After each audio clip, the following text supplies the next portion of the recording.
exchanging in business. It's funny because Tom wanted to talk. I had this idea of why start a business? Why should anybody tell their story? Why should they start a business? Why should they share their message? And then at the same time, Tom had this idea of the value of giving and receiving. So, Tom, you want to just touch on that for a moment? Sure, Tom. Good morning, Charlie. Good morning, Jim. Great to see you guys here. I was just telling Dom, I was watching a documentary. I filmed a project with MIT up in Boston over the weekend, and somebody up there recommended this documentary to me called Fantastic Fungi. And so I tuned into this documentary yesterday afternoon, decided to watch it. And in the course of watching it, I had a little bit of like a realization, a little aha moment. And good morning, Katie Haynes. Good to see you here. And in that aha moment, I realized that my legendeering strategy actually sort of mimics evolutionary biology. And what I mean by that is if you take bees, right? Honeybees, for example, right? Honeybees are pollinators. We all know that. We all know that honeybees play a critical role. They play a critical role in agriculture, right? And I forget what the number is, but a large amount of our commercial agriculture actually relies on honeybees to cross-pollinate plants and generate, fruit and vegetables from those plants for us to eat. And so as I was thinking about it, I realized that like the relationship between bees and plants is not altruistic. Bees aren't helping plants because it makes them feel good, right? They're bees. They're helping plants, or plants evolved to take advantage of the fact that bees were feeding on the nectar of their flowers to spread their pollen, right? So the plants created pollen. And so it's a symbiotic value exchange between bees and plants. Bees get what they need. They get the nectar that they need to create honey for their colonies to flourish. And the plants get to spread their pollen so that they can replicate and create new generations of plants, right? So it's a mutually beneficial arrangement, right? And that's kind of what my legendeering strategy is all about, right? Is about creating mutually beneficial relationships between businesses and the communities that they seek to serve. And by encouraging businesses to lead with value, to deliver value to the community that they seek to serve first, and basically to be the plants, right? To be the plants, to deliver that nectar to the honey or to the honeybees, right? And then to allow the bees to spread their pollen or their product, right? Or their sales, their community. So that was just something that popped into my mind, but I think it's a good place to start today. It's a good conversation to have is what are all of us doing? What are each of us doing in our own way to bring value, to create value, to bring value, and to help other folks in our communities survive and thrive? Tom, how do we know that our business brings real value? Like that it's not just tearing up the land, tearing through leads, that it's not a service that really doesn't provide them value. It's a service they might use, but it doesn't provide value and they're not coming back. I mean, I think I would argue if your people are using your service, then it provides some value in some way, right? Otherwise, why would they use it? Yeah. I'm So just I'm going to something. Could something be obsolete? Let's say I used to sell yellow pages, and when I sold yellow page ads, I sold these little squares. And for those of you listening, if you don't know what yellow pages are, let's go back. Michael Lozia, yeah, he knows what a yellow page is. I see but used to sell these yellow page ads right at the beginning of the internet. So here I am in sales, and my job is to sell these ads in the phone book. If I'm truly helping people right when Google was blowing up, I might have said to them, you should transfer this percentage of your advertising budget over to Google right now. And that's so how do you know when, well, this is who I work for, but this over here could help you too. How's that for a question? Well, I mean, I think, you know, look, I guess you have to ask. Then the question really is, should you be working for Yellow Pages anymore, right? If you no longer believe in the product, right, or believe in the value of the product or the service, then you need to revisit what you're doing, right? But yeah, I mean, I think as long as you believe in it, right? If you believe that what you're doing is creating value for people, then you should push forward with it, right? If that until you're shown that that belief is false or incorrect, right? Or the evidence stacks up so that it's clear that that belief is false or incorrect. Then I think you start questioning what you're doing and you move on from it. I mean, I think that's a healthy thing to do. At the end of the day, I think you should always question what you're doing, right? I think you should always revisit and continually look for ways to iterate on your product or service to make it better and to ensure that you continue to deliver value. I think stagnation is a surefire way to guarantee that over time you will cease to deliver value for your audience or for your customers, right? Um, I Tom, mean, we were talking about clips and things like that the other day in another room I was in, and you should absolutely clip that. And Jim Ajay just gave you some claps on what you were saying there. So thanks, Jim, and yeah, 100% agree with you, brother. I mean, any change that I've made career wise over the years, it was always based on that. I no longer believed in what that corporation or what that product was. I remember sitting in pharmaceuticals. I was in pharmaceutical sales, and sometimes I'd be there and I'd be waiting for the doctors to buy them lunch or something like that. And it's an honorable career, but I'd be waiting to buy them lunch, and I'd see some elderly people who took the bus there and missed their appointment. And because it was hard for them to get on the bus, and they'd be sitting there asking them if they could still be seen by the doctor, or they'd be complaining about their medicine, the price of their medicine.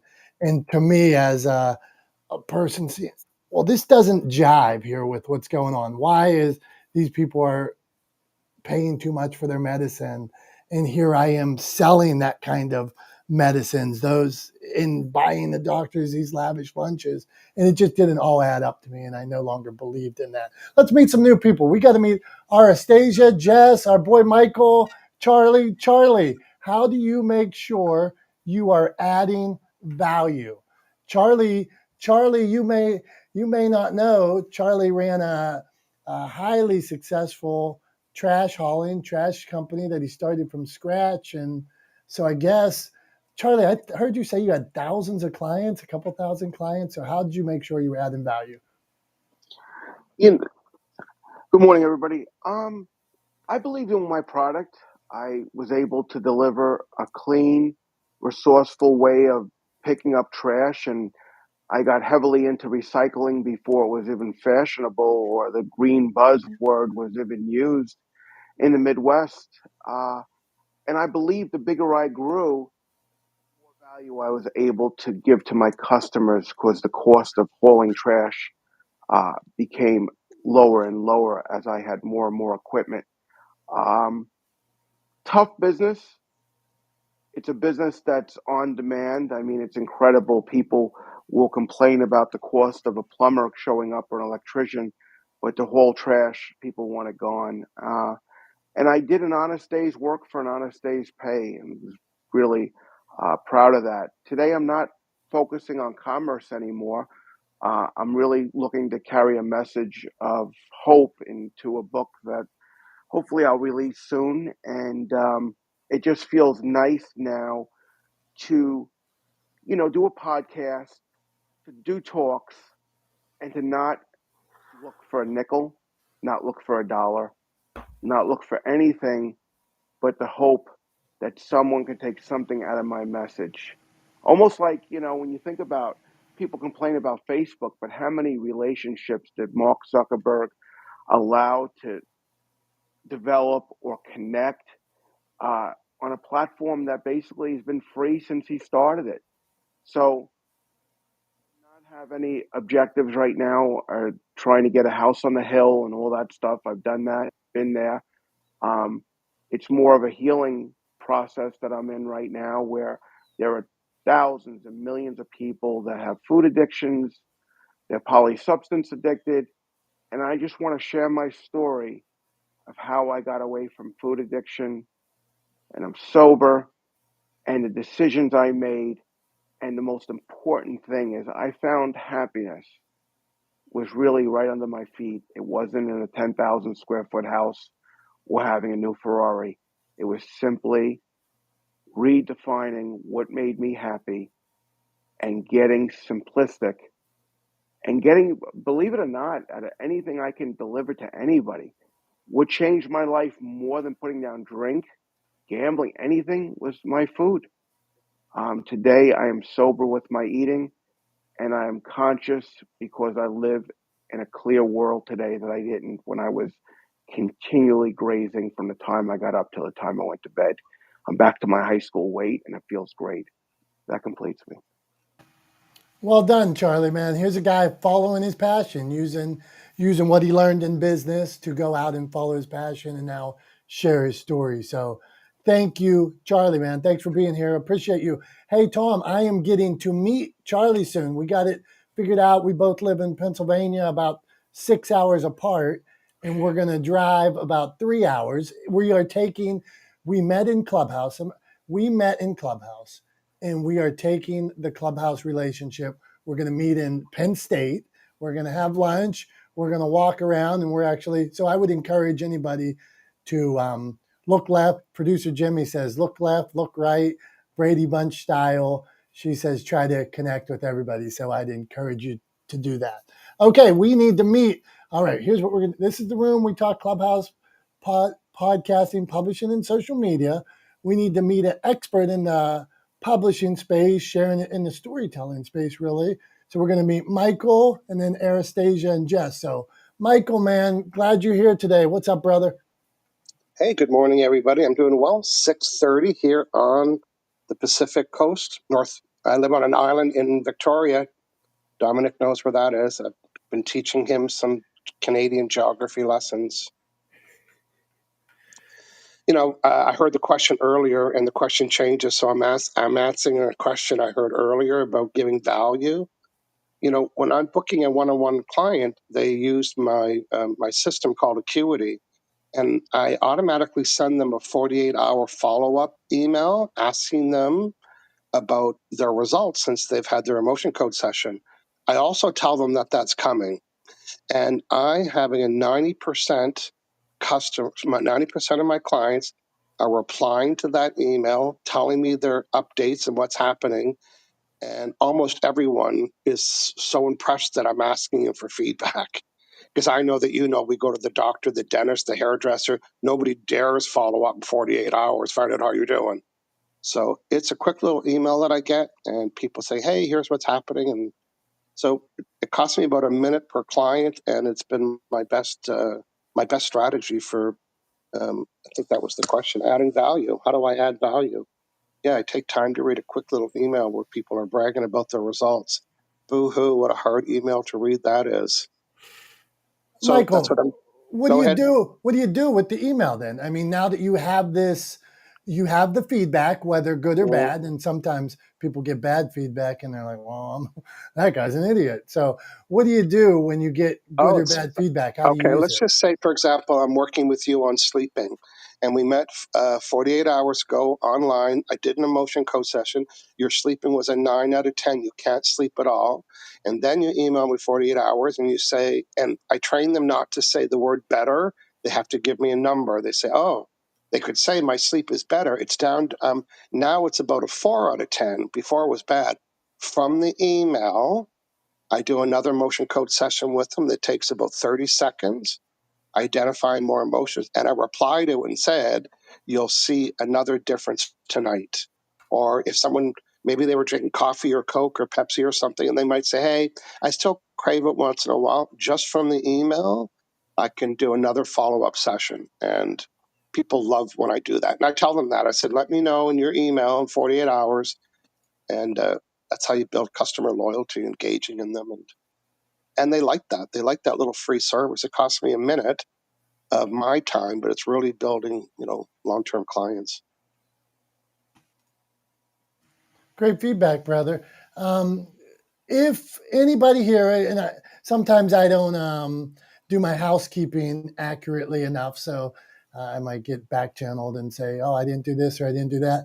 So if anybody has a question or anything like that, you'd like to come up, we try to invite everybody. We have this belief in equal opportunity. So whether you've sold a lot of books or been Emmy nominated, like my buddy Tom here, uh, or you're just starting a podcast, or you're thinking of writing a book, or you're thinking of going and giving a speech somewhere, you have the experts here. And whether on stage or below, ask the question, share the tip, and we'll make sure we try to get you the answers. We're live streaming. Tom's got us set up to live stream.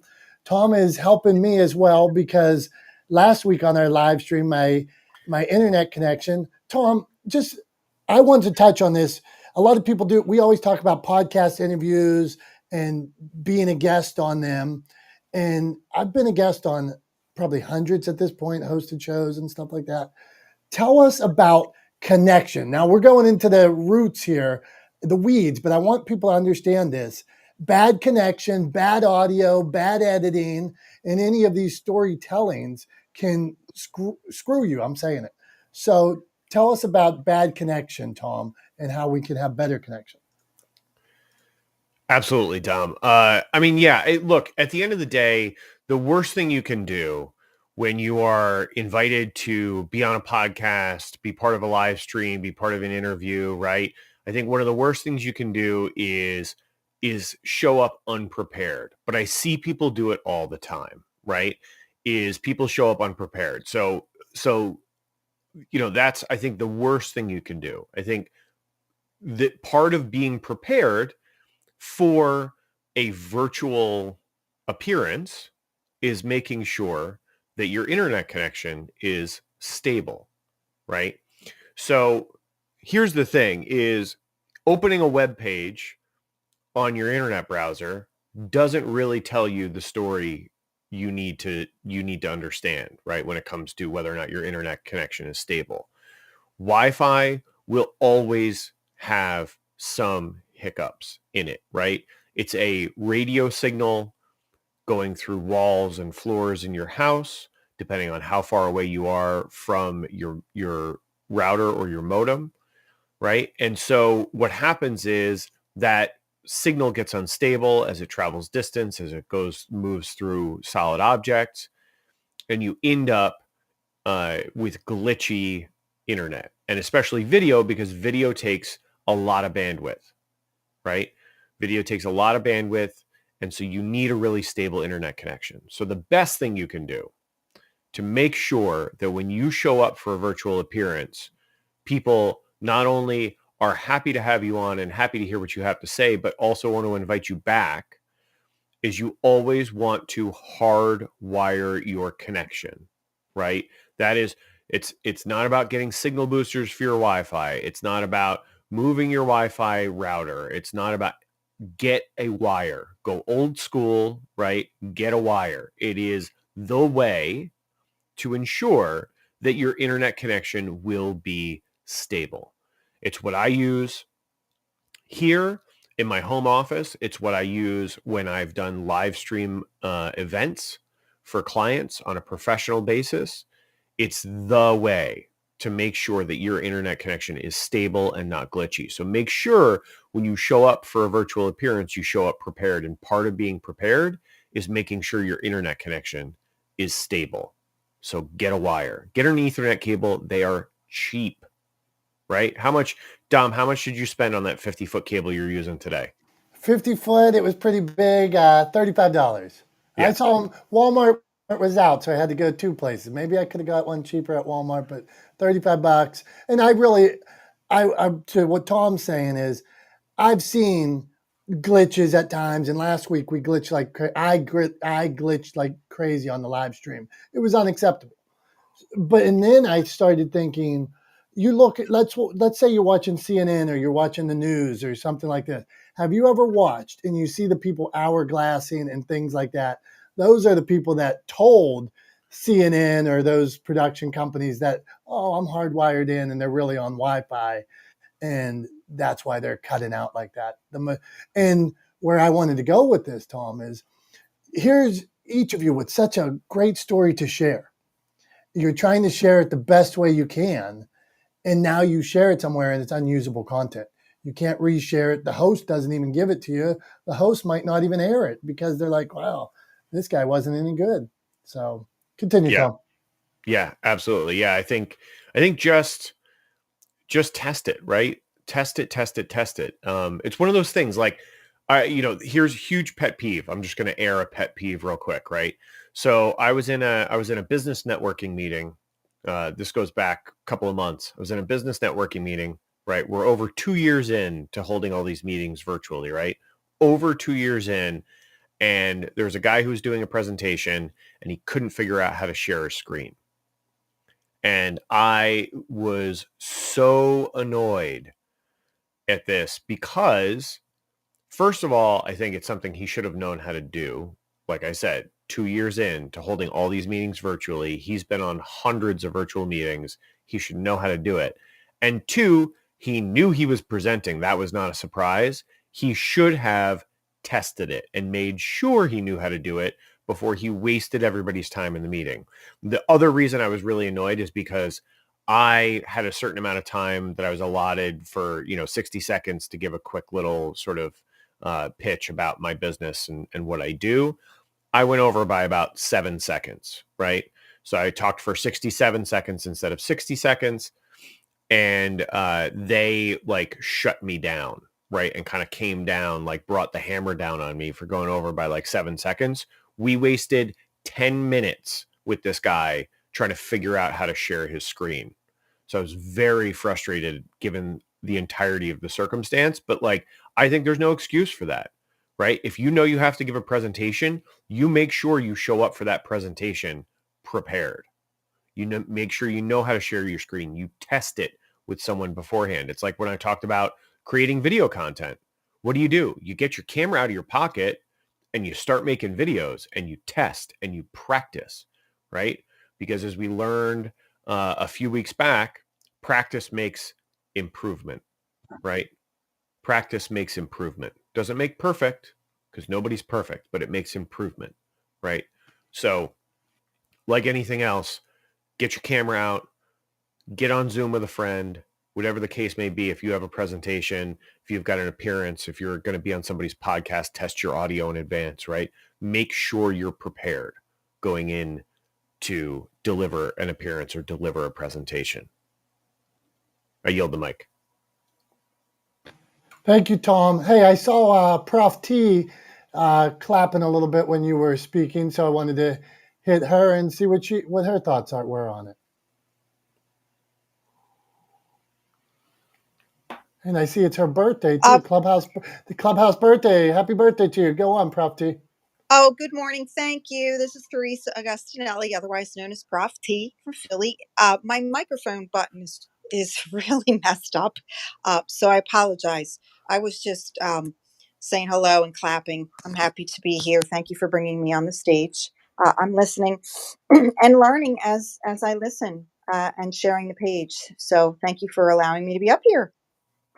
Hey, thank you. And it was Michael Lozia who he encouraged us to start a club. Well, thank you, Michael. And so there is a club. And if you share it out, use any of those buttons, the comments down there, or the little, I don't know, what is that? An envelope with a arrow on it. Use that. Clip yourselves talking. We want you to do your thing. Use this however you can. Get information, practice, whatever. Aristasia, welcome. I'm glad you're here today. Introduce yourself, ask a question, or drop a tip. Go on. Hello, everyone. I'm Anastasia. I am a creative entrepreneur. So I own a few different creative businesses, photography, wedding photography, also a mural artist. And then I also am a podcast host for Passion and Potential, where I help other creatives embrace their passions and turn their hobbies into a business. So I'm not really sure if you want me to keep talking about, we were talking about value earlier. That was the last question I heard. So I can kind of expand on that. But one way that I really try and add value. So if we're talking like service based, my wedding photography and my mural art, one way I really try and add value, it's going to sound a little bit broad, but I really put myself inside of my client's shoes. Like I really try and tap into exactly what their brain is like, what they need, what would be their pain points, what would be the things that really stress them out or make them really happy and shine. And so with wedding photography, I have learned the clients I want to attract, which is a very certain type of couple getting married. And I've learned the ones I don't want to, because when I put myself inside of what they need, it didn't align with my values. And so I really try with all of my marketing and the ways that I serve them is to say, okay, what is this client like? What do they need? And are they the right fit for me? Can I put myself in their brain and truly understand how I can give the best value to them? With my podcast, it's kind of a similar concept, except that I'm not serving someone in terms of, you know, photographing them. I'm providing knowledge, and it's the same thing. I put myself in their shoes, and I try and think, all right, when I was a young creative business owner trying to launch my business off the ground, what did I need from somebody? What did I really need? And then that's how I provide the value to people to really give them all the things that could help and make them want more from me. I think that's a good uh, talking point. Hey, we accept, we receive it. Put yourself in their shoes. So put yourself in their mind. So that's definitely a good one. So Anastasia, just doubling back, what do you do if you're not the right fit? How quick do you get out? How do you know? So you get on a call and you're um, pounding. What would you banging your head up against a wall? How do you get out respectfully?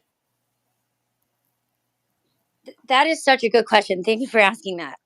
So prior to even the call, I really try and gauge that ideal customer. So not only through my marketing, like I very much so speak to them, but my website is speaking exactly to them. And then even the contact form is speaking to them. I ask very engaging questions like, what are you most excited for about your wedding? What do you love most about your partner? And I really try and gauge them to expand on all the things I need to know. And say they still do inquire and I don't feel like it's a fit, I would never offend somebody and be like, you're not the one for me. Like, that is not the case here.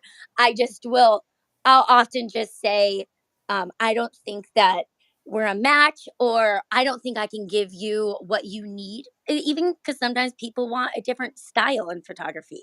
And I've told people, I don't think I match up with your style, but I have friends who do. Here's some referrals. And then sometimes if it's because I don't like to upset people, and I'm going to admit this, so don't judge me, guys, but I'll just say I'm unavailable, and I don't expand on why. I don't say, like, I don't like you or anything. I'm unavailable. Here's some referrals that I think could really help you and that you'll be really happy with. Hey, thank you very much.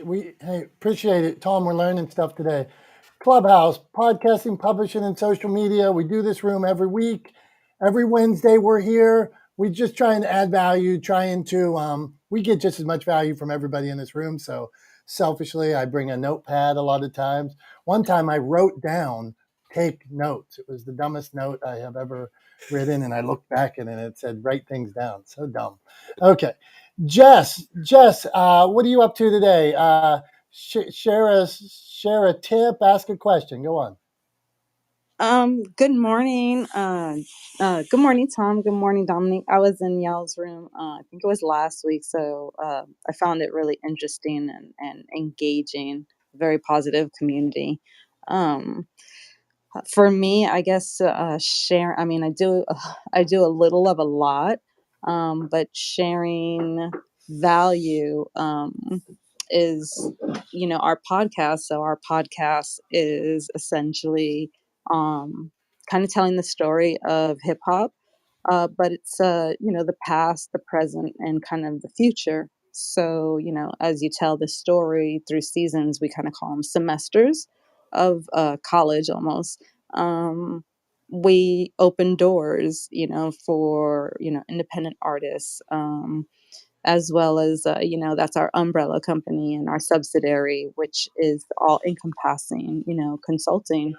But basically, it's really I drive with purpose and passion. And one thing is, whether it's the entertainment industry or any industry, everything is 90% business.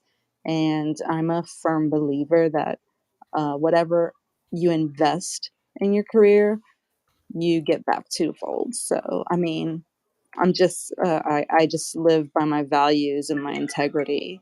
So that's kind of, I guess, a little bit about me and kind of just the way I do things.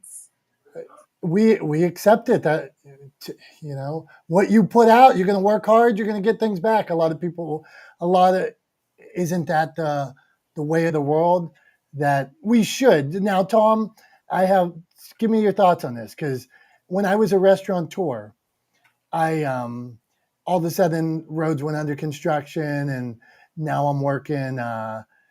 You probably used to work from, let's say, 9 to 9 or 8 to 10, like 12, 15 hours a day. And then on the weekends, I'd have to go travel about an hour because I'd run out of food on like Friday night. So I'd have to go down Saturday and Sunday to the fresh food markets in Pittsburgh and buy some more food. But as I started to go downhill in business, I thought, well, I can work harder. I'll work harder, Tom. But then, so I was open more hours. I was running out of hours. I'm like, well, I'll stay open later on Friday night because there's football games. Then I thought, well, I could do catering, so I'll open earlier. Then at one point, I got a paper route.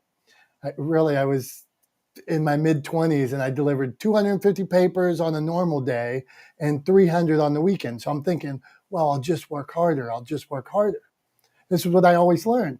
And then, so now I have a paper route. Then I started refereeing basketball games too, because I'm like, I'm just trying to pay my bills. So what do you do, Tom, when sometimes hard work isn't enough? Is it possible that hard work is enough? But my dad always worked hard and it worked for him. Is it possible sometimes hard work isn't enough? Yeah, absolutely. It's possible that hard work isn't enough if the hard work isn't pushing you in the right direction. I think success is, first of all, success is complex, right? And I think there's a tendency for in messaging to try to boil things down to the most simplistic explanation possible. But that's not how life works, right? Nothing in life is simple. There's sort of no experience in life that is explainable in a sentence, right? So we try to do this in messaging. We try to like boil things down to the most simplistic explanation, but in reality, everything that happens is complex, and there are multiple variables that contribute to successes or failures. Grinding is almost never the answer, right? Grinding is almost never the answer. I think something that is much more important than how hard you can work, right? And whether or not you can work, for 20 hours a day for an extended period of time. I think what's much more important is, are you passionate about what you're doing? Are you in love with what you're doing? Right? If you're passionate about what you're doing and you're in love with what you're doing, you're much more likely to be successful than just because you show up for X number of hours a day, right? I always look at, I think there's sort of this popular conception that when you work for someone, what you're doing is trading hours of your life for a paycheck, right? And I think that's exactly the wrong way to think about it, right? I think work should be measured in terms of results and not time put in, right?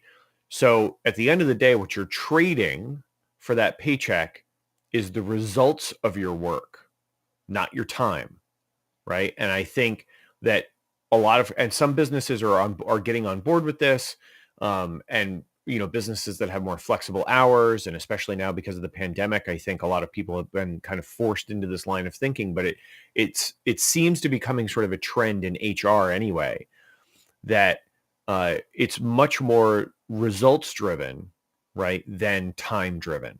So look, if you show up and you have a job and you have X expectations, and you can meet those expectations working 5 hours a day, I think you should get paid the same than if it takes you 6 hours a day to meet those expectations, right? At the end of the day, you're getting paid to do the job. You're not getting paid to sit in a chair for a certain number of hours. That's a crazy way to think about it, right? So I think it's all about passion and first, and work ethic, and ability to grind it out second, right? I think passion for what you're doing and love for what you're doing is much more important and a much better driver and motivator than just a willingness to work hard. That's my thought on it. Absolutely, Tom. Good job. Jess, go on. No, absolutely agreed. Like that's why I was flashing my mic. Like it just that hit home because I love what I do. And I get a lot of kickback from certain people saying things to me, and now I'm okay with that. But I love what I do. And I'm a firm believer that if, just kind of what Tom said, if you love what you do, you know, it's gonna resonate.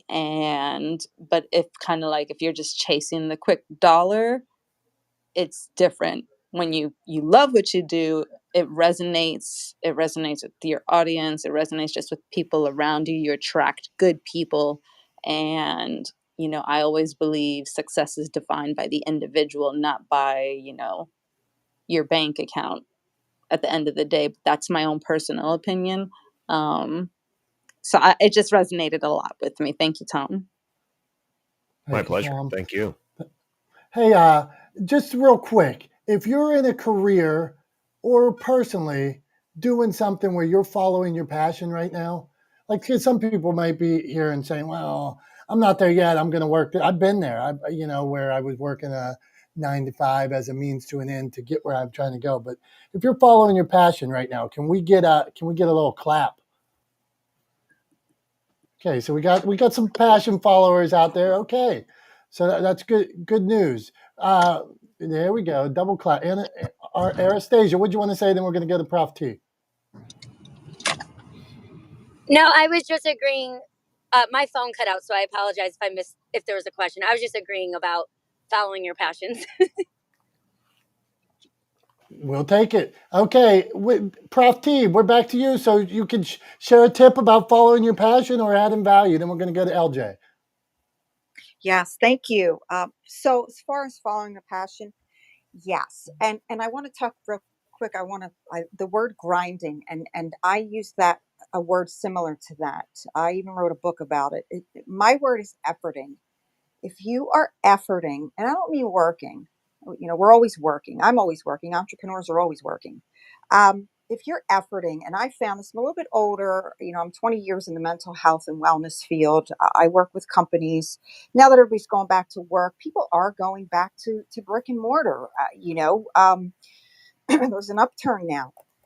And the mindset of people going back to work, especially those that have to, there's a lot of mental health issues that people haven't realized, and we're not even going to scratch the surface of that on this call. But that's what I do. I'm helping people put their mental health and wellness back together to get back on the job and do well. But as far as following my passion, yes, I'm at the point now. Been in my career for a while. And now I'm finally doing what I love to do. I have a book coming out. My passion is not sitting at a desk or in front of a computer. I navigated through this whole pandemic, and I learned how to navigate the world of virtual. But I realized one thing: I would rather be on someone's show. I would rather be on someone's stage, and I would rather be in someone's office or company. I learned that. So yes, I'm doing what I love to do. It is part of who I am, being with people, being part of a team of people and doing what I do best. So I'm following my dream. My advice is this: don't give up on your dream. Don't give up on working, doing your social media, putting yourself out there. Show up and show out. And I believe that if you are efforting, for me, certain things are efforting and it's dread when I get up. Oh no, I've got to sit in front of my computer and I got to do what? Some of those things have been efforting for me and they've reaped no reward. So I'm finally doing what I love to do, but don't give up on your passion. You find your way or the way finds you. And to me, success, and I'll land my plane with this, success to me is being able to lay your head on the pillow at night and saying, I gave it my all, I did my best, and I made a difference in someone's life today. So thank you. This is Prof T from Philly. I appreciate the opportunity. God bless. Prof, Prof T dropping it like it's hot, Tom. There you go. But okay, let's Constance. Constance is here. Hey, Constance, how you been? Jim Ajay, you had something to say. I tried to call you up, man. If you want to come up, Jim Ajay is my right hand man at Motivation Champs. He's always has my back everywhere we go. So I'm appreciative. So we got LJ and Raj. LJ, how are you adding value, or can you give us a tip on how we can add value? But you're always free to ask a question too, because Michael Lozia loves to answer questions, and so does Charlie. So come on, let's do this. What's up, Sid? Sid, David, Lionel, Girish is back. Okay, sorry, I got sidetracked. LJ, you're up. Hey, what's up? I'm leaving a parking garage, so I might have to deal with that service issue with Clubhouse. A couple things as far as like passion, I get the sentiment of the room, but I got some pushback for that. I grew up in an environment where there was no way I was going to be able to follow my passion. I just had to grind it out to get out of that environment. So I'm very pragmatic, and I think a lot of it comes from my perspective, being that I was in the military. I'm dealing with a lot of people in different walks of life because I wear many different hats, and there's just so many people that they use that analogy. And again, I'm not saying that's what we're talking about here, but it's very simple, and there's a lot of nuance to being passionate about what you do. One of the things that I pride myself on, and one of the reasons why I got a position where I am currently, is because I'm very passionate about aviation. But let me tell you, when I first got into the industry, especially into the Air Force, I was not passionate about it. Matter of fact, I really hated it, to be quite frank with you, because in order for me to get to the level where I could be passionate, I had to really just get into the books. I had to fail a lot. I had a lot of people that didn't really support me early on in my career. And so, yeah, I wanted to quit. You know what I'm saying? Like, I wanted to quit so many times and I wasn't passionate. But then once I got past that hump, Jason and I were doing a room about this, about getting past the dip. There's a lot of people, there's a lot of dead bodies in my career. I put it that way. A lot of people that just they quit before they got to the finish line. And now I feel like, wow, I have so much zeal, so much passion. I'm so excited. But so I just think that for me, when I hear that, I get it. But I look at it from a mentor's perspective. I'm working with a lot of young guys, and I'm trying to instill that passion that I have for the industry into them, because they're going to throw away their careers early on before they actually see the reaps of the benefits of it. And so um, that's how I look at it. Like, and so I want to speak to that just real quick. And as far as like the conversation I want to bring up and how I'm adding value, I'm using Clubhouse as a way to kind of experiment with ideas. I think a lot of the rooms that I go into, quite frankly, are just very boring and monotonous. And so I'm looking at this app to be more creative with it. Even as an extension of my podcast, there's things I could do on Clubhouse that I can't do in other places, and I think it's a very interesting platform. So I'm just using it as an experimental tool. So like, if for like, especially like come next month, people that are following me, you're gonna start seeing a lot of different types of rooms that I'm gonna be hosting. Um, a lot of creativity. I'm talking to a lot of different people and kind of getting a lot of feedback. So for me, I just think that as far as me adding value, I don't really think I'm really in that season right now. I'm in a season of personal growth and development. So I have to really focus on how am I going to add value to myself? How am I going to grow myself, my family, my influence? And then maybe, people will get a lot of value from that experience or that journey.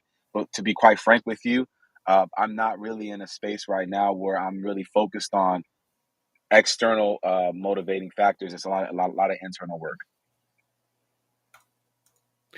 I got a question for you, LJ. And so you talked about how, early on in your career, you were grinding it out to get ahead, right? And so my question is, what were you passionate about at the time when you were grinding it To out? be honest, that was the thing. So I'm very passionate about my family. Like, if you ask anybody, when I grew up, one of the things when I was 13 years old, I said, if my dream was that if anything happened to my sisters, I'd be able to take care of them.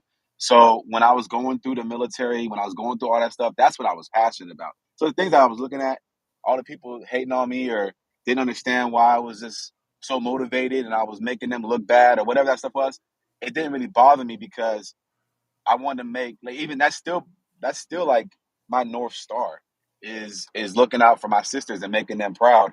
And so that's where, because we didn't have that father figure, you know what I'm saying? So me, I want to be able to create that example for them. And so then, that's what I'm passionate about. But the work, it made it so much easier because I was just like, all right, yeah, this is just one more thing I got to deal with in order to get to that goal.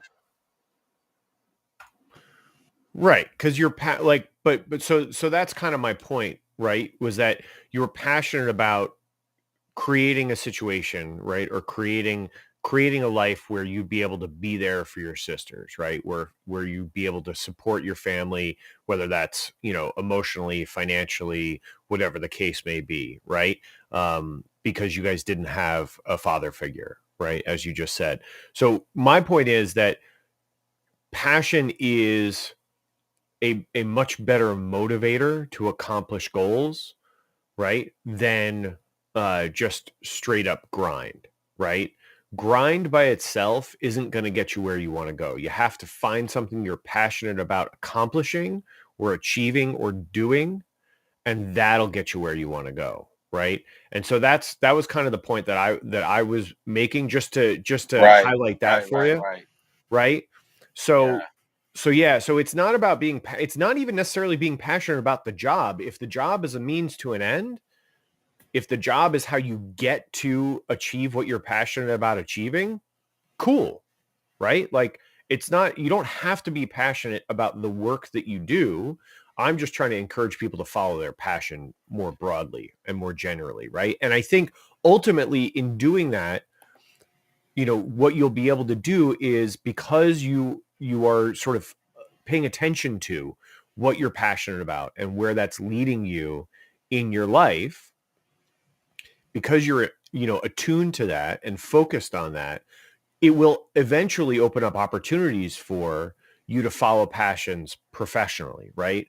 Just like as you ended up developing a passion for aviation, right? I mean, I didn't study production in college. I don't have a degree in production. I wasn't a theater major or anything like that, right?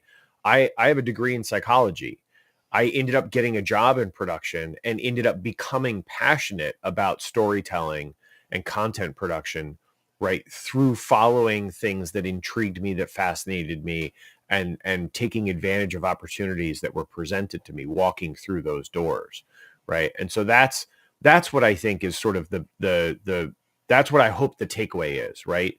Is follow your passion, because ultimately your passion will create opportunity, or help you create opportunity to provide, right, for yourself and to achieve goals you want to accomplish. That was sort of what I was hoping the takeaway would be.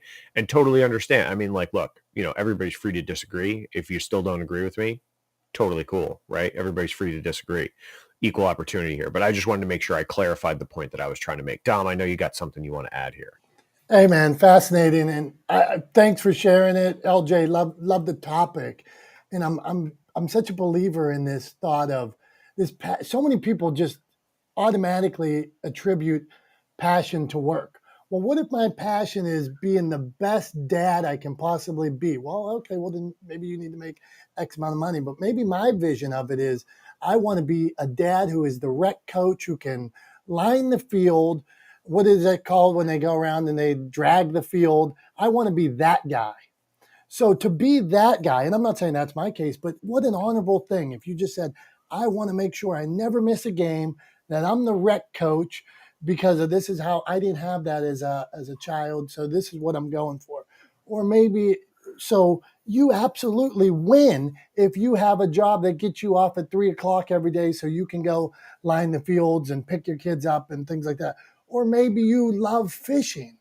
Well, maybe like I have a friend who is a Cleveland Indians season ticket holder, and he's in pharmaceuticals and medical sales so he can be at every Cleveland Indian game as soon as he can. Now, pharmaceuticals or medical sales gave him the finances to be a season ticket holder. It gave him the automobile to get there, and he's happy as a clam every day when it hits first pitch or when he walks into that stadium. So your passion, that passion can be, and like LJ said, hey, maybe that passion was to help his family, to support his family. That's what you were passionate about. And all those other things were a means to an end. And now you're well on your way. So I salute you, brother. Thank you very much.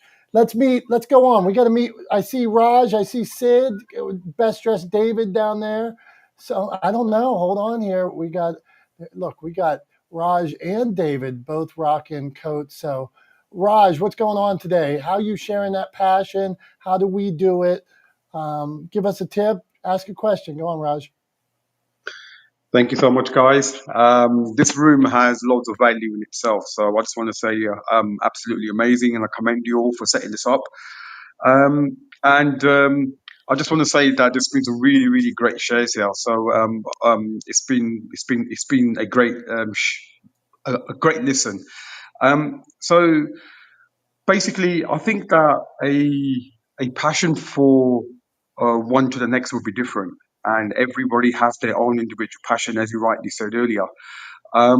And like for myself, I'll give you a prime example for myself now. Is that I run an award-winning PR and marketing agency here in London, and it wasn't always the case. And the reason why I say that is that my experiences in my life has made me into the individual that I am today, and it's driven me for success because in 1990 in the UK, when the recession hit really hard, my father had lost everything. You know, my father lost his house, he lost his cars, he lost his money, he lost his status, he lost his dignity, his pride.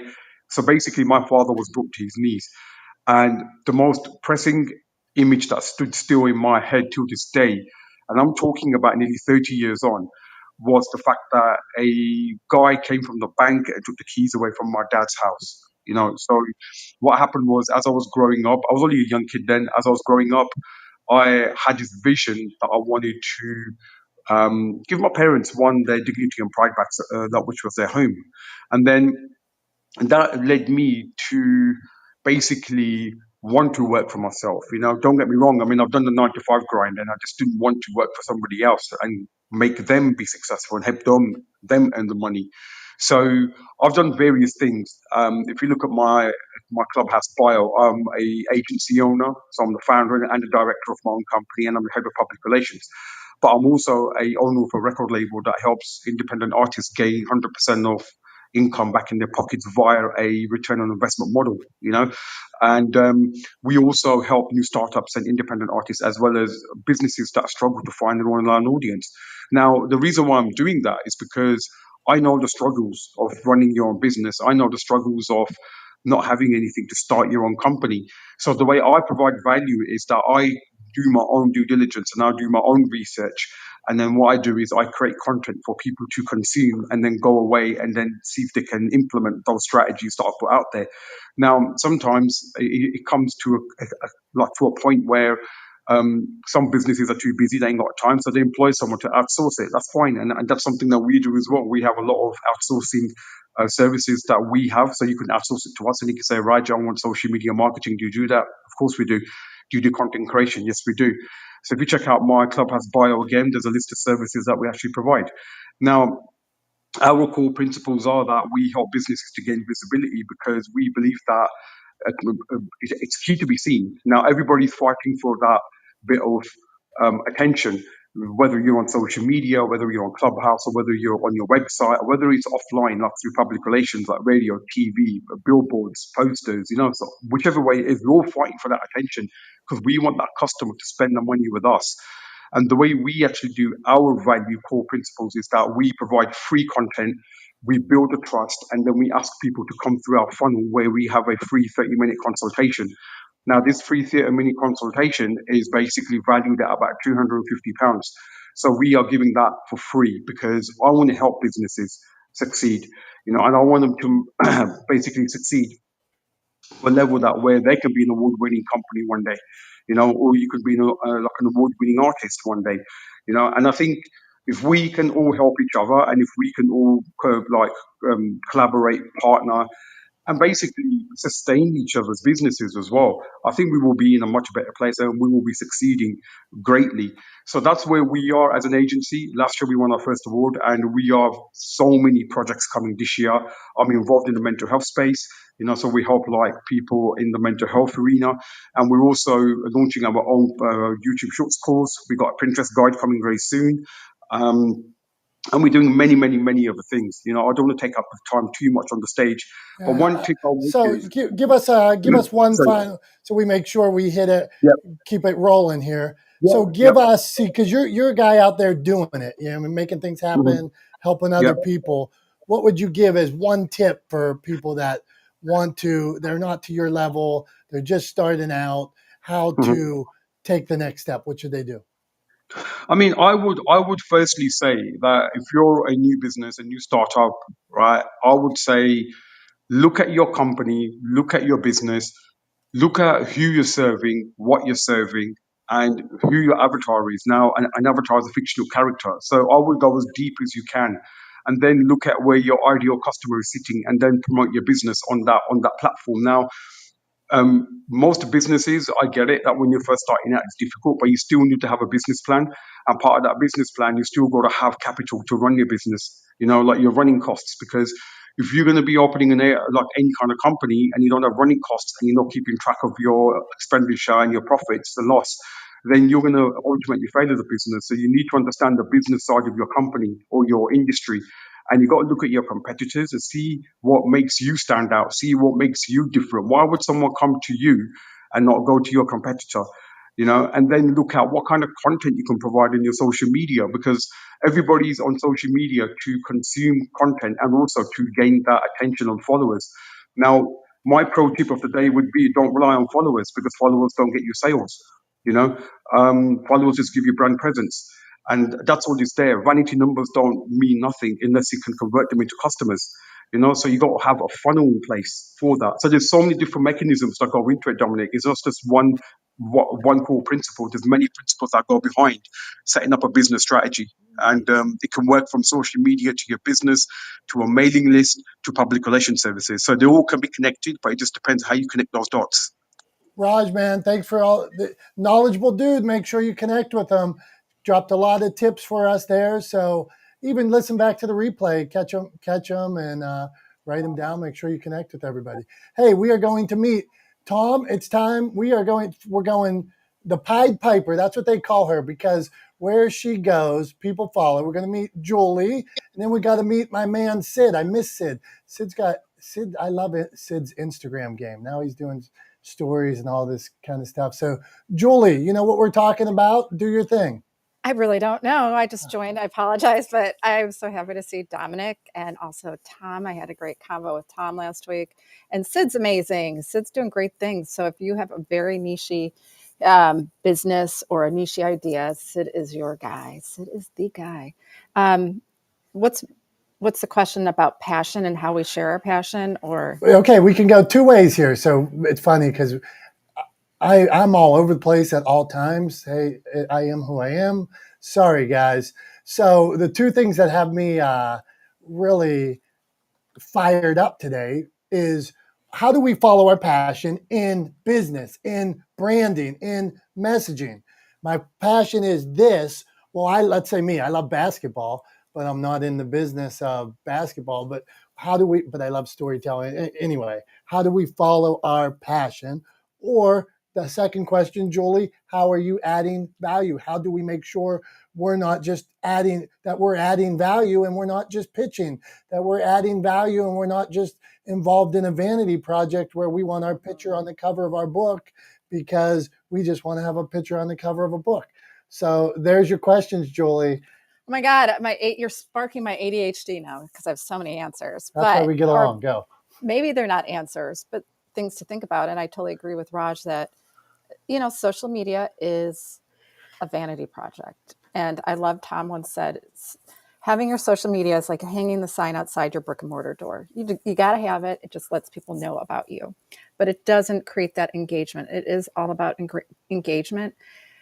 And what I see from so many people is that they are so scared to take that leap of faith, to really put themselves 1,000% in what they're passionate about, whether you're a coach, whether you're a writer, whether you want to start your own business. It's so scary because we have these golden handcuffs on us, these corporate handcuffs that give us benefits and security. So weighing those two options, what's more important, security or living your truest life, living your potential? And when does it become so uncomfortable with those handcuffs that it doesn't matter and you can take that leap of faith? I get it, especially if you have children and you have mouths to feed. It's a lot, but it's understanding that when you are going for it, when you are starting your own business, when you're writing the book, when you're starting the podcast, when you're doing all these things, that you know your purpose and it be bound in purpose, number one, because you're going to get a lot of no's. You're going to get a lot of rejection. And that's hard if you are not invested in it. That's when burnout happens and you're back shackled to the corporate grind. And there's nothing wrong with the corporate grind. But I think a lot of us here are creatives and entrepreneurs.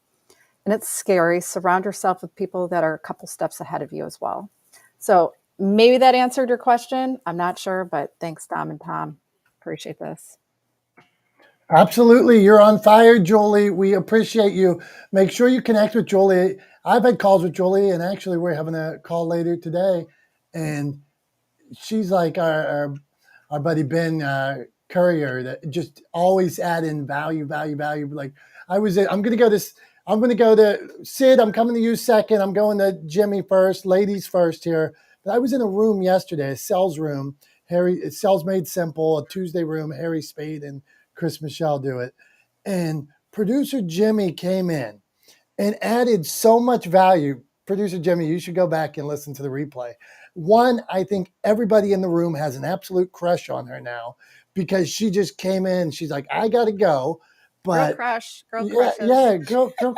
Everybody in the room was like, holy cow, what just happened? I mean, she just came in and dropped like 20 tips where we were like Raj, where you're just like, I better write this stuff down. So producer Jimmy, have at it.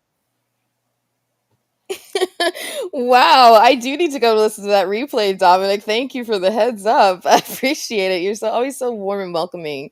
Wow, I love your spaces. And hello to everybody on stage. Tom, Charlie, Julie, LJ, everybody. Great to see you guys. So many wonderful people. Constance, I haven't been in a space with you in far too long, girlfriend. So hello. So yeah, I'm producer Jemmy. And actually, I apologize that I had to bounce for a little bit. I had a 10:30 call, but he called at 10. So I'm back. And I wanted to share something that I heard just before my called. And the question was posed, is hard work enough? And I had some thoughts on that because I was like, well, of course hard work's enough. That's I push for that all the time, building a life around your passion, finding out what your passion is and figuring out how to do it for a living. I say that all the time. Dreamers become doers. It's like, yes, do it. Hard work. I called myself a bull. Well, my dad calls me a bulldog. Once I sink my teeth into something, I don't let go. And then I was like, but wait a minute. No, unfortunately, hard work isn't enough. And I think it's because, not to be Debbie Downer, this is not a Debbie Downer moment. This is going to be an empower moment. Just give me a moment. Because you have to be able to identify what boundaries exist that might limit you, that might put a cap on how far your hard work can take you. And then once you identify those boundaries and address them and knock them down so that your hard work can bear all the fruit that you're putting into it. When I started podcasting way back in 2014, and I had this crazy idea about building a business that provided podcasting production services for people. Well, the reality was that anytime I brought it up, I say half the time, it was really more like 3/4 of the time, people would say, "What's a podcast?" And if I didn't recognize that there was a limit, that there was a boundary right now as to how far my hard work could take me, because hardly anybody even knew what a podcast was, then I wouldn't have gotten where I've gotten. I had to first recognize that boundary and then knock it down. I had to decide that I needed to create a need and an awareness of podcasting, and then a need and a desire for people to have it as part of their content ecosystem. And so I started evangelizing podcasting any which way that I could. I got in front of groups, I went to meetups, I went to author groups, I went every chance I got to go to conferences that had nothing to do with podcasting because it really wasn't a thing yet. And I talked about what a podcast could do. And I became known as the podcast girl of Palm Beach County. And then anytime someone had a question and thought maybe I should start a podcast, that's how people knew to turn to me.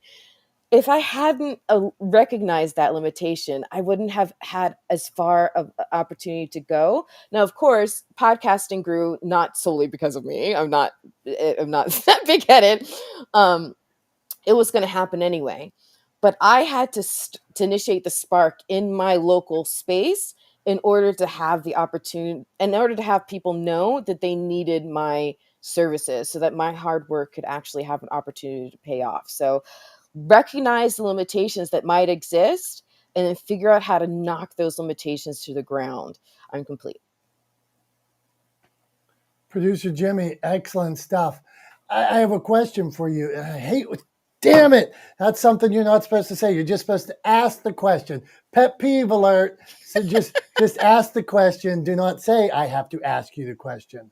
So if I'm on this mission, and let's say, like I mentioned, having a restaurant. So when I had a restaurant up now, I'm a couple $100,000 in debt, getting, I think I'm working harder, a couple $100,000 in debt.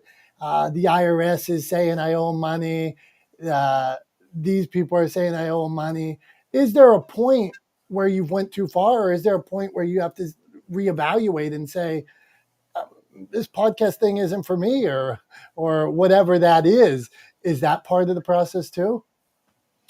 Sure. I mean, I think it's always good to reevaluate things on a micro level and on a macro level. I mean, as a most current example, I'm rebranding my show because I reevaluated, and that's a micro level thing, but I reevaluated where it was, where I was, and where I wanted it to go, and so I'm revamping it, right? So in on the macro level, the same thing can be true when you're on a journey. Really listen to where your soul is telling you you're supposed to be going. And if it feels like you're on the right journey and the right path, and everything's grooving, then keep on it. But if there's a part of you that doesn't feel like it's something's off, then you need to examine what that is. I remember about 2.5 years into my podcasting, something started to feel off. Um, and it was because, and I took a moment to examine it, and thank God I did. I was thinking about, is it time to stop? And I realized it's not time to stop. It's just the story that I was telling was complete. It was time to move on to another story, another chapter of this journey in podcasting. And thank God that's the decision I made, because I love podcasting more than ever. But I had to examine it. And so that's the show that I was doing at the time. It was time to, its life cycle ended. And I created Florida Podcast Network. And now this whole new thing is growing. So yes, it's okay if to stop something that you've been super passionate about it, if it feels like it's the right time, and you don't necessarily have to stop it. It just may need to be reinvented for you. So I hope that helps answer that question, Dominic. Thanks. It's a great one. I'm complete. Producer Jimmy, thank you. LJ was talking about passion before when he was here, and when I was in that business, when all was caving in around me, it was actually no longer my passion. It wasn't just because I was failing miserably. All of a sudden, I'm starting to realize, wait, I don't like being in the kitchen 15 hours a day. I don't like going to work on Friday night when everybody's coming home and missing every birthday party on Saturday. So then it probably took me a while to find my passion, because I have a dad who's been in landscaping for 50 years, Tom. And here he is. He goes out and like touches the trees and works 7 days a week, and he's happy as a clam. And I never had that. And to see my dad have that kind of passion for his business, never complain about a backache or it being hot or anything like that. It was just, I aspired for that. And so very interesting, Jimmy. Thank you. Hey, Tom, we're on to our man, Sid. Anybody here, if you haven't connected or follow Sid yet, it's a miss. So Sid, you're on. You hear the subjects, man. Do your thing. Thanks, Dominic, Tom, Charlie. Great to see all of you. Thank you all for the kind words. I appreciate that support. And Dominic, I'm always happy to follow producer Jimmy, though I feel unworthy to follow her because she always drops so many amazing nuggets. I think I might move myself back to the audience and come back up Stop later. it. You're so ridiculous, Sid. I love you. Go ahead. So I do have something I'll share real quickly, but I have a question, Dominic. So what I'll share is, somebody said this earlier, the struggle with mental health is real, especially for entrepreneurs. And if anything that I've learned over the last couple of weeks is we don't know what people are going through. We don't know the challenges that they have because they're putting on a brave face. But I'll say to anybody and everybody here, just ask the question. Ask somebody how they're doing and be that friend and listen. Don't offer advice. Don't judge. Just be there for somebody that needs it, because there are a lot of people that need it. And I think it's incumbent upon us to lead the way, to ask the question, how are you? And to state out loud, I'm here for you. And I'm here to listen if they need it, because I think there's more people that need that support than we even realize. So I just wanted to share that for a moment. But Dominic, I have a question for you about publishing. And this is open to anybody, but what are your thoughts about publishing a book that is basically the transcript of your podcast? So, for example, my Amazing Entrepreneurs Club podcast, I interview some amazing entrepreneurs. They share tips and they share insights that help other entrepreneurs. And the other day I was listening to a back episode just because I like to go back and listen to them. And I was listening to it. I'm like, man, this would make a great book. These interviews would make a great book, which is prompting my question. So I will pause here, and any insights or any information anybody has, that'd be great. I'm gonna jump in here for a quick second, Sid. First of all, thank you for being here, and thank you for sharing. Asking that question, that important question of how people are doing. I think that is an incredibly important thing that people often skip over.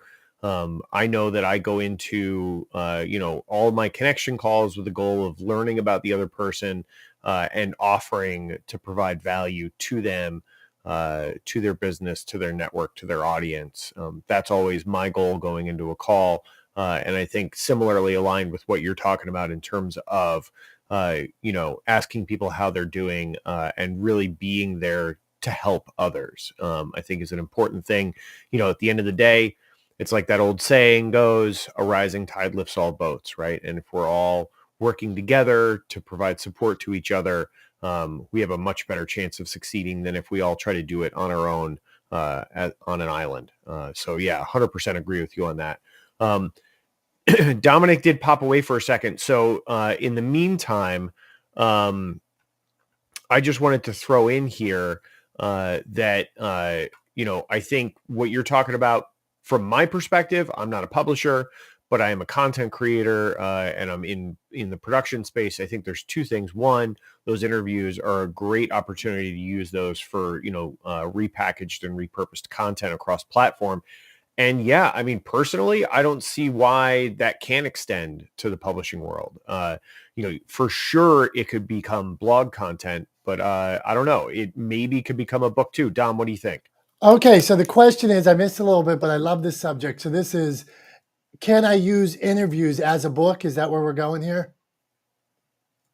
Yeah, Dominic, my question was like, I was listening to one of my podcasts, one of my interviews on my Amazing Entrepreneurs Club podcast, and I thought to myself, wow, this would make a great book. The interview is so good. The tips they share are so good. And that's when I asked myself the question, wow, should you turn this into a book? Should you take these interviews and, share them in a published way? Okay, love it. And I have authors doing it right now. I have friends, I have other authors I've worked with that have been bestsellers in the space doing it. Now it is delicate. And I'm going to tell you something here. I love Gary Vee. Love Gary Vee, consume all his content, think it's great. His book, Crushing It, he basically took the interviews, and the book sold millions of copies, so maybe he did it right. But he basically took the interviews, gave those interviews no love. And that's the thing. You need to understand that this is still a written book. So sometimes a podcaster will do it, and the book reads, "Hello, hey, I'm Sid. How are you doing today? How are you doing today? Well, let's get into this." And all this. Well, how about, can you extrapolate? Tom, is that the word? Charlie, is it extrapolate? How do you say it? Tom, Extrapolate. Charlie? Extrapolate. Extrapolate. Charlie, can you say extrapolate? I'd rather not. Okay, there we go. Okay. Can you extrapolate the content, Sid, that key content? So could you give, I love this. I'd love to break this down right now. See, I'm getting too excited up about it. Could you take the 5 tips from 20 authors, the 5 tips from 20 podcasters, the best 20 things, here's a couple of their quotes. Here's what I take away, because it's your book and they really want to know what the reader should take away and what Sid take away, how to apply what they said in everyday life. If you can do that, Sid, man, you could take that content. I have a gentleman right now, Paul Gray, as we speak, he is doing it. And he took about 50 interviews. He did it magnificently. He added some, his own content from other books he had written. It's all original this time, so you can see. Well, here it was. His book is called Grace to All, and he highlights how these 50 people in the book are sharing grace in their communities. And then he talks about how he shares grace in his own life and things like that. So, Sid, how's that? Does that help? And I'd say go for it, brother.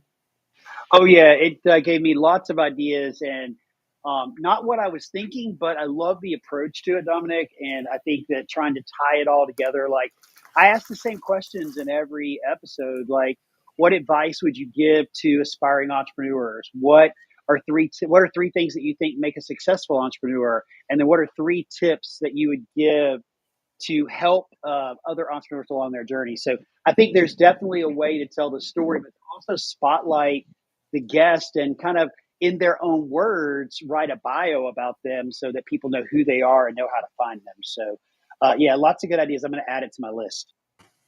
Can I jump in here really Please, quickly? Jolie, then Tom, go on. Okay. So, and I think Karina probably can add to this as well. I mean, Sid, absolutely. Curating a book that you could even, you can, of course, do the transcripts and then maneuver it so it's readable, because it sounds a lot different than when we're speaking. But going through that, parsing through it and making it readable.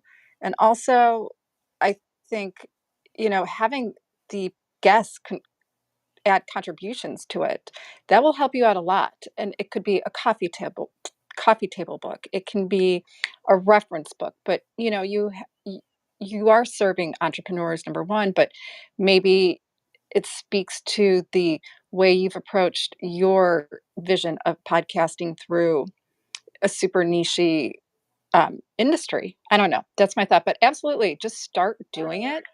It can be done.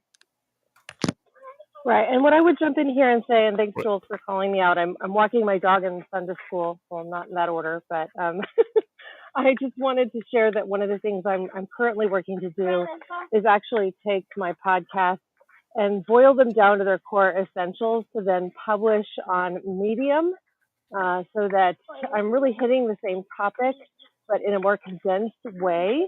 And then also connecting back to the podcast to both grow my audience and my, my street cred and really establish myself more in that space. So that could eventually also become something that gets edited into a book.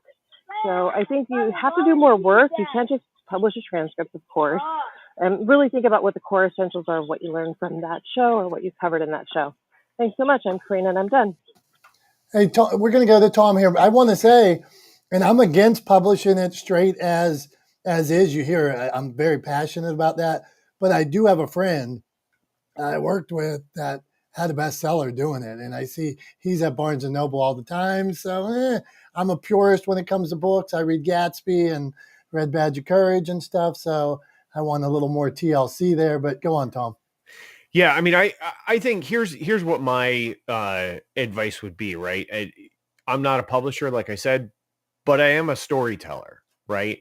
And that is, something Dom and I are both passionate about is storytelling. And I think in the case of this, the way I would encourage somebody to start a project like this is to focus in on what you want your through storyline to be. What is the goal? What do you want to accomplish by the end of the book, right? And then figure out how you're going to tell that story, whether it's through sharing stories of other people, like in a sort of case study way, or using your own story as a foil to create context.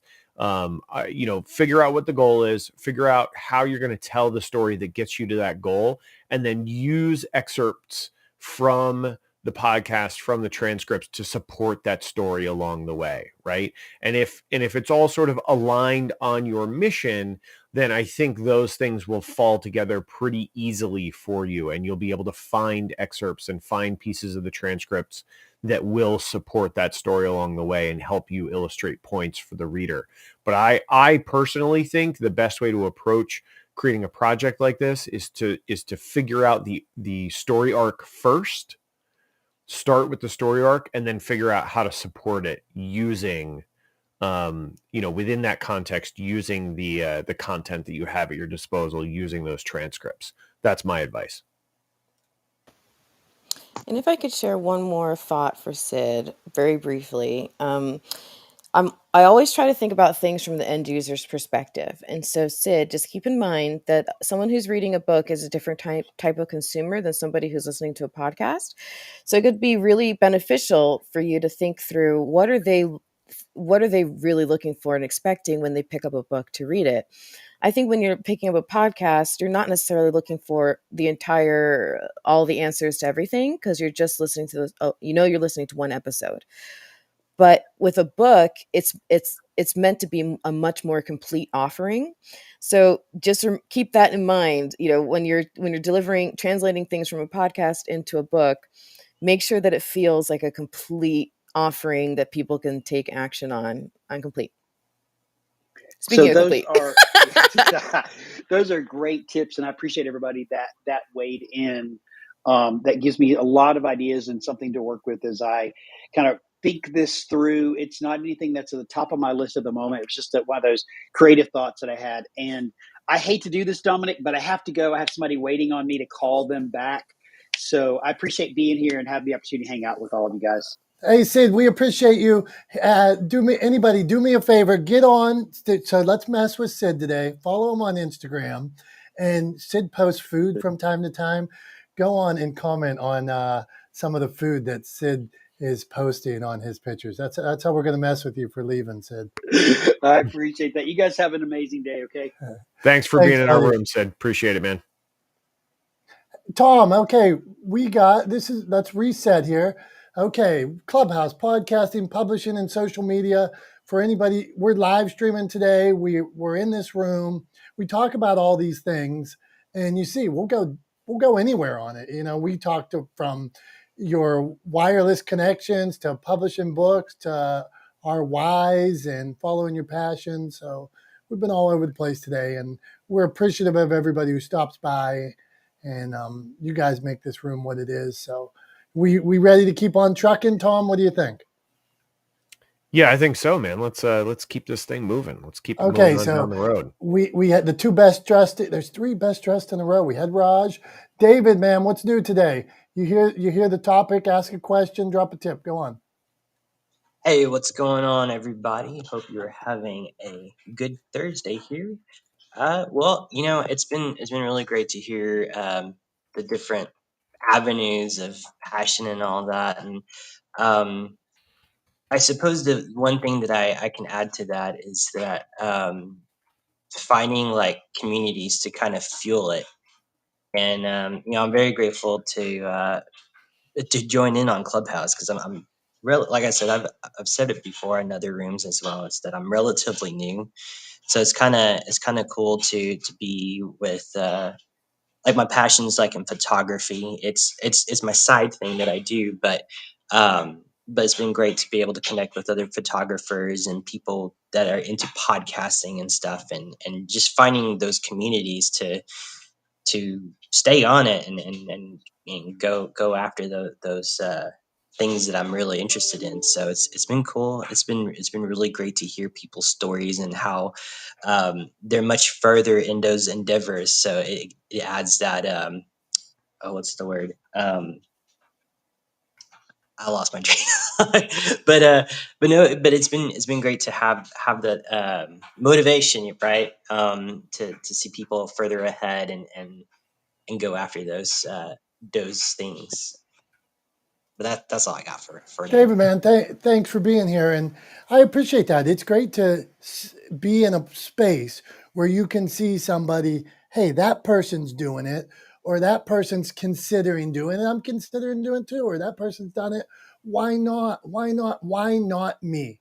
I had a friend that grew up with a tough life, and in extreme poverty. Dad was an alcoholic, and they buried him young. And he wanted a different life for himself. And so he would see somebody out there that was successful, and he'd say, "Why not me? Why not me?"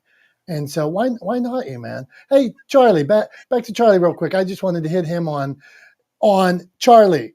You came into this space of Clubhouse about a couple months ago where you were thinking about giving up on your story, and just quickly highlight what's happened to you in the last 3 months since you started really sharing that story again. Well, I mean, I had a world famous dog that changed the lives of a lot of people, and then the dog passed away, and I was left not really knowing what direction to do, and I was not going to tell the story anymore without her by my side. And it seems to be now that since I've been to Clubhouse, I mean, it's incredible. It's humbling. 2.5 million views on a podcast, couple 100,000. I mean, go on a podcast. Someone like myself is a nobody, a trash collector. It's nothing for me to get 300,000 views. I mean, and that's what's going on today. And I got to tell you guys, I think of myself as a very simple guy that just barely graduated high school, but I just got a comment that I'm going to read to the crowd because it's humbling to me. Holy cow, this is a one act play told by a master thespian. Only it's real and cathartic for him and the audience. So glad he lived to tell the tale. So basically, I'm telling a story that happened, and I'm telling a story that so many people really need to hold on to hope. And Sid said this before he left. There are a lot of people that are not doing really well, and they look like they're doing well, and they leaving this planet with an 800 credit score with millions in the bank, and they're not doing well. And I was there one time, still there, real comfortable life I have, and it took a dog dying, coming back to life to show me the true value what this life is really about. I had my own "It's a Wonderful Life" moment, and I carry that story forward now. Thanks, Dominic. Hey, brother, thank you for sharing, man. And really, I just wanted to share the possibility with everybody in this room. Like, Dave, here's somebody sharing their story. They thought maybe people didn't want to hear that story anymore. Maybe there was no value for this story. Maybe its time had passed. Instead, he gets on Clubhouse and makes this commitment. And I'll tell you, and I know Charlie at this point pretty well. Star is a big part of his story, but his story is a lot more than that. And he's able to use this as a platform to talk about addiction, to talk about abuse, all because he didn't give up on that story. So don't give up on that story. Okay. Thank you, Charlie. Thank you all. Tom, it is time to meet Constance. Constance, I miss you. Constance is my dear friend. When I got on Clubhouse originally, let's say it's been a year plus, Constance was one of the most supportive people, welcoming people. And when I was just learning how to use it, I would come on and just listen to her rooms. And I didn't even know at the time, Tom, I didn't know that, Julie, I didn't know that femme, because like people have these houses sometimes on like the clubs that are like femme, meaning they're for women. And I'd get in Constance's groups and just listen because I felt she was so interesting. So Constance, welcome back. Thanks for being here today. So share a tip or ask a question. Go on. Well, thank you, Dominic. It's been a while since I've been on Clubhouse, so it really feels good to be back in your room in particular because I think you bring a tremendous amount of value. So I'm actually going to go back to your kind of the original topic, I guess, in a sense, and just say that what I've been going through, I've had some medical challenges and other challenges the past few months that kind of sidetracked me. I went to back into corporate and teaching both for a little while, and just found that's not where I feel that, I mean, yes, I added value because I always do. When I go someplace, it's like I do my best to serve people, and do my part. But what I've found circling back around to my business, is I went from being an employee with Keep Infusionsoft to now being a certified partner with them. And I really like the idea that you're posing about bringing value, because through my certification process with them, it made me step back and really think about the value that I bring to customers and the value that I bring even to the customer journey. And I actually recorded an episode on my podcast about, the question that we should be asking when we're talking about getting new clients, new readers, new listeners, is how are we serving them? And for me, it's kind of helped me to reframe a lot of things that I'm doing and just kind of really bringing me back to home base. And I wanted to share a brief story because this to me is just really, truly amazing. But something that brought me back to my center was back in January, in between the teaching job and the customer success manager job at Keep. I had a few weeks off in between. And I don't know why I got this wild hair, but somebody had posted on the Nextdoor app about Daniel needs a hero. Daniel was supposedly a 5-year-old pit bull who had been hit by a car, was going to need a $10,000 surgery, and he was going to be euthanized the next day. And why that dog appealed to me, it just did. So I literally jump in my car, I go to the shelter. I'm told, oh, you don't want to take this dog. He's, 5 years old. He's going to need all the surgery. Literally, they talked me out of taking the dog. And I walked out, and about that time, someone from the Nextdoor app called me and said, okay, we have a rescue and we'll be glad to help you with any expenses this dog might have. Just get him out of there so he's not killed tomorrow. So I did.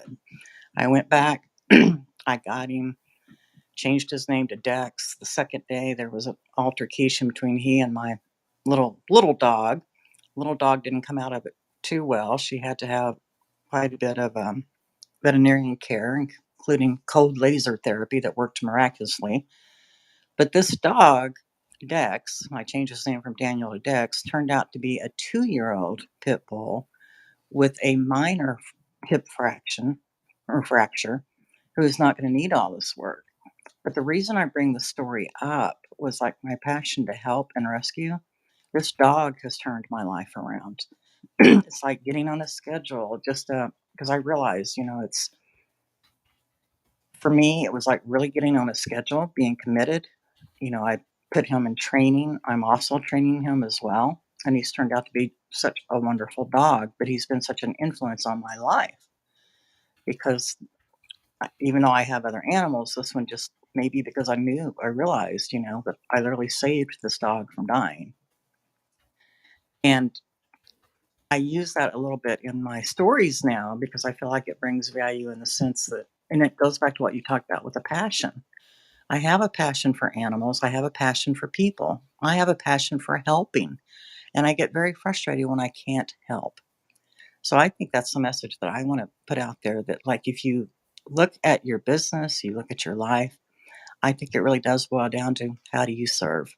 This is Constance, and I'm complete. Constance, thank you very much. It's a great reminder that how do you serve? So if we each left today with that thought in our head, how am I going to serve? How am I going to serve others? That's something I know, Tom, in your reciprocity, you talk about how do you serve a lot. I think I got it right. But you have an event up there too. So go on, Tom. You gotta follow the rule of reciprocation, right, to establish reciprocity with your audience. And I know you love that word. Yeah, I put a link to an event up there for anybody in the sort of New York area. I'm part of an event coming up on Saturday, May 14th. It's there's a slate of speakers. It's being put together by a mutual friend that Dominic and I have, this guy Chris Worth, who is in the coaching and inspiration space. And so I'm speaking at that. I'm one of the speakers at the event. Proud to have been asked to do it. I am just in full transparency, I am not being paid to speak at that event. It is not a paid speaking gig. I'm doing it because I believe in the event and I believe in the mission of the event and the goals of the event, which are to create accountability and help people take their personal and professional lives to the next level. And so what I'm going to be doing there is talking about my legendeering strategy, which I believe is the future of how businesses communicate with the communities that they seek to serve. And I'll be giving it away. I'll be talking about it for 20 minutes. So it'll be kind of a high level discussion, not in super granular detail, but I'm going to give away the overall strategy. And I'm doing it because I genuinely believe it can help people. And that's my goal, is to always be adding value to the community. So if anybody is in the area, the ticket price for that event isn't going in anybody's pocket. It's going to pay for the venue and create the space so that we can have the event. So if anybody's around, if you're interested, please share the event with people you might know in the New York area. It's going to be held just north of New York City. We really appreciate the support there. And yeah, coming up next. So thank you everybody for listening. I know we don't usually pitch in this room. That's kind of not sort of what the space is about, but I wanted to share that event. Again, it's not a moneymaker. It is all about trying to help people sort of take their business, personal and professional life to the next level. So please check that out if you can. And coming up next, we have Vaughn.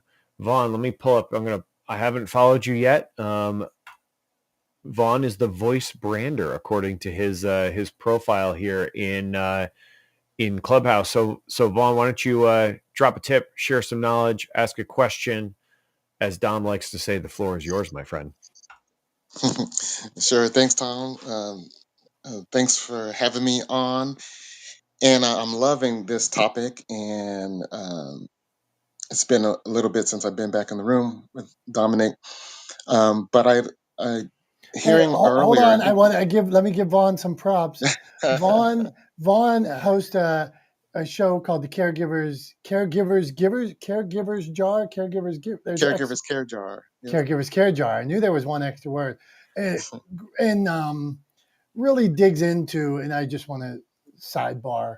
There's so many people out there caring for their parents, caring for their children, caring for a loved one, and it's a really safe place for that kind of conversation. So he's doing a great job, and I was thankful to be a guest. And he's also an audio guy making helping people make their audiobook dreams come to life. So go on, Vaughn.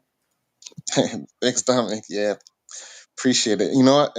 On the you're asking about your passion, and it's uh, interesting about the my caregivers, the podcast. We've kind of my co-host Christy and I, we've kind of been on and off because of different things throughout the year. And as an audio engineer, um, helping people, turn their written books to audiobooks, I found out this year, Dominique, like even though I'm really good at like editing and I call it Photoshop for audio, doing all the technical things to make, whether it's podcast or audio clean and to help people's stories flow on their audiobooks.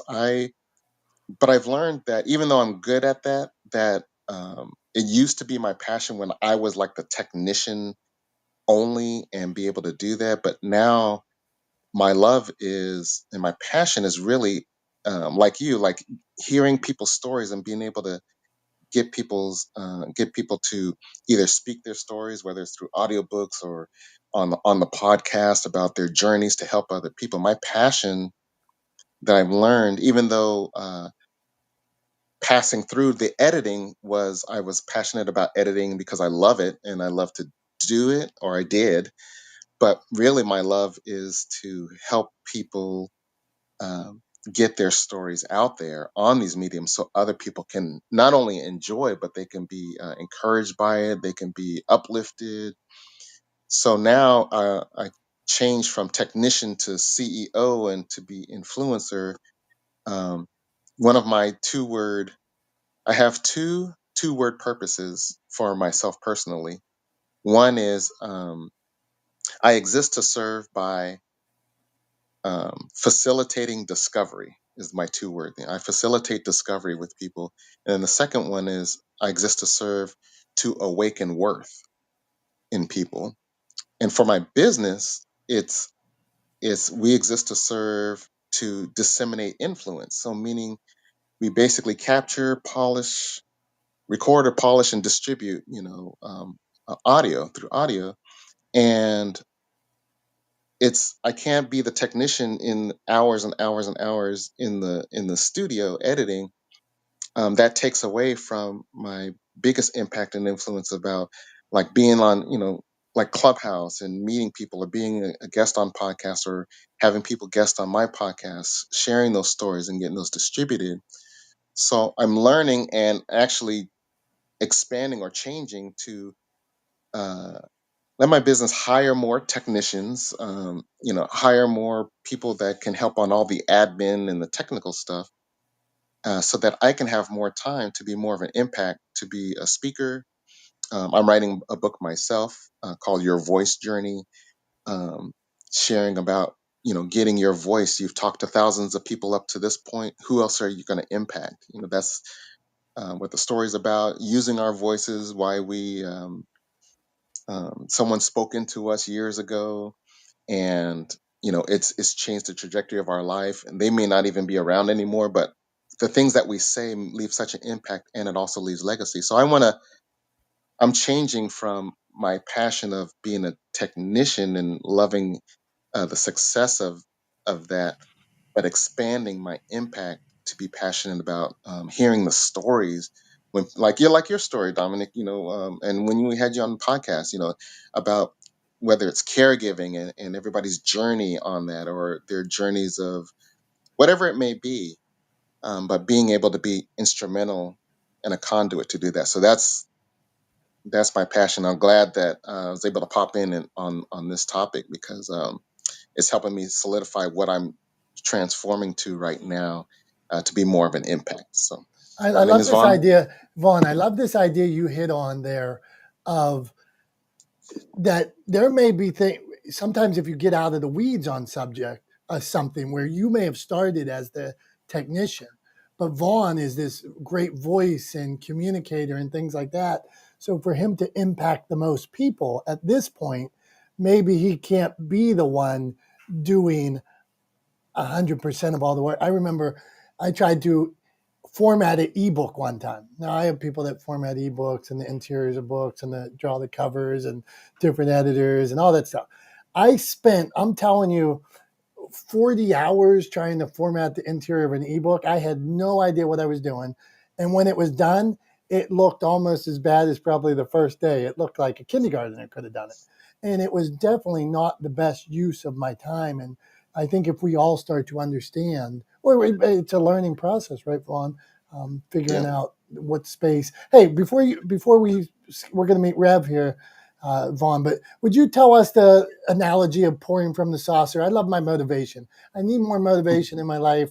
My business is Motivation Champ. So Vaughn's got this pouring from the saucer analogy that I think it would be good for us to hear. Go on, Vaughn. Yes, similar to like on the plane, they say make sure you put your oxygen mask on first, and then attend to your child. Or it's when you serve. If you have a cup, if fill our cups first, and let it overflow into the saucer, and then when we serve others, we serve them from the saucer. That way, our cup is always full. Because if we're serving from whether half full or half empty cup, or it barely may have some residue on the bottom, we're not even full, and we're continuing to give, it really doesn't serve, it disserves us, and we lose out because we're running on fumes. So learning to fill our own cups first, make sure we're full, and so that it's pouring into the saucer, and then we're able to, from the abundance, really, really, really be able to serve and serve effectively, and we are still full. And I think that's the ideal place where we can be at, is serve from the saucer. Vaughn, see, you lifted my spirits. Serve from the saucer, man. Thanks for being here. And like producer Jimmy said, connect left, right, up, down, Brady Bunch style. I'm gonna say Contra style. Tom, you remember back in the day, Contra had this. When you played games in the '80s, Contra had this Oh yeah. password: left, Up, right, up, up, down, play. down, Yeah, left, right, select BA, or and BA select start, something like that. that's how you got 30 free guys back in the day. And so we're saying that as far as connecting, make sure you connect left, right, up, down. Check them out, follow them, see what they're into. Check out their content, send them a message, have that virtual cup of coffee. Who knows what could happen?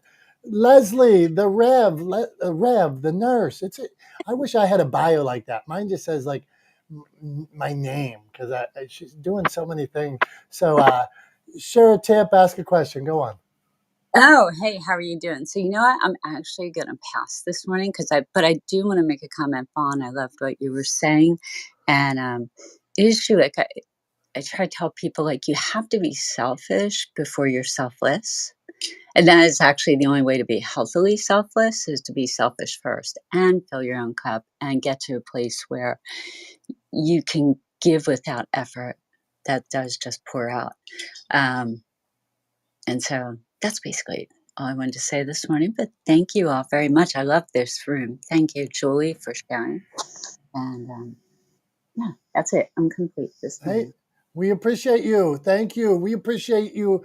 If you didn't want to come up on the stage, say if you stopped in for 5 minutes, if you stopped for 10, if you're listening, if you come up and drop tips like Raj and Constance and Charlie did, Vaughn. Um, you guys make it happen. So we're thankful that you would choose out of all the things that you have going on in your life, in this world, all the other places you could be, that you gave us 10 seconds, 5 minutes, an hour. We're appreciative. Tom, we're going to meet Joyce, and then you can prepare and take us out, because once again, I have talked too much. I am now officially making myself sick. So Joyce, share a tip, ask a question, and Tom's going to do his thing. Thanks for having me on. This is fun. I like positivity in the morning. I'm Joyce. I have a podcast called The Canna Mom Show, where we are enhancing or elevating the stories of women building this new industry. Today is 420. It is our national holiday. I spend a lot of time in cannabis rooms, but sometimes I just like to pop into a podcast room because I've been doing this for 4 years. And I don't really have a tip, but I am trying to step up my game. We're finishing up season 3 at the end of June. We've interviewed over 120 women across the country, around the world, and season 4 we are crowdfunding for. And I just want to get the message out there, make it bigger, help add my my butterfly wings to how we're going to impact this industry and change and crush the stigma around cannabis. And caregivers, that's my message. Thanks for letting me join you this morning. Hey, Joyce, excellent stuff. And one of the things for anybody here, it's just because she said she's going on to season 4, finish season 3, right? I wonder how often she shares those first 3 seasons of shows. Like there's somebody you met today that hasn't listened to number 1 yet. So maybe go back. I would add, just like with the author, go back in and reshare those books, the content from before. If you believe in its value, share, because you're meeting new people. So that's all I got. Tom, like I said, I'm done talking. I'm zipping it. No more. That's it. You're throwing in the towel. For everybody who couldn't see, he literally threw his hands up on the live stream. That's so awesome. Thanks, Dom. I appreciate it. As always, I appreciate you for running this room the way you do, keeping things moving, keeping the conversation moving from person to person, and making sure that we get through and provide everybody opportunity to share and ask questions. Because that's what this room is all about, right? We talk about that all the time, but it's all about equal opportunity and making sure that everybody has the opportunity to share and to ask questions and to get advice and to give advice. So I appreciate you for that. Always happy to be here with you. And thank you for everybody who came through today.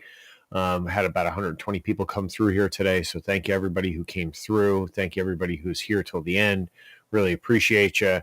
And appreciate you guys sticking around and sharing your wisdom and your knowledge and your value with the space. And the thing I want to leave everybody with today is something we actually started the room with for folks that weren't here. And that is this.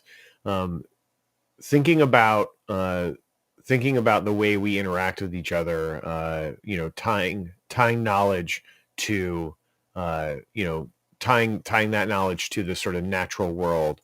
I was talking about how I realized from watching a documentary, my legendeering strategy is actually in some ways mimics evolutionary biology. And if you look in the sort of natural world, often very disparate species evolve together to provide support to each other so that both can thrive. And the sort of easy example for that everybody's familiar with is the honeybee, right? Who is a pollinator who cross-pollinates plants. And so plants evolved to have pollen that was sticky, that would stick to the legs of bees as they moved from plant to plant to collect nectar so they could make honey and support their colonies.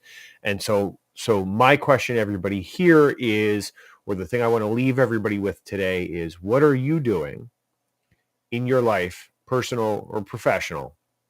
What are you doing to be the plant that creates that sticky pollen so that the people in your orbit, the people in your network, your bees can collect that pollen and take it out and spread it to other folks and add value to a broader community?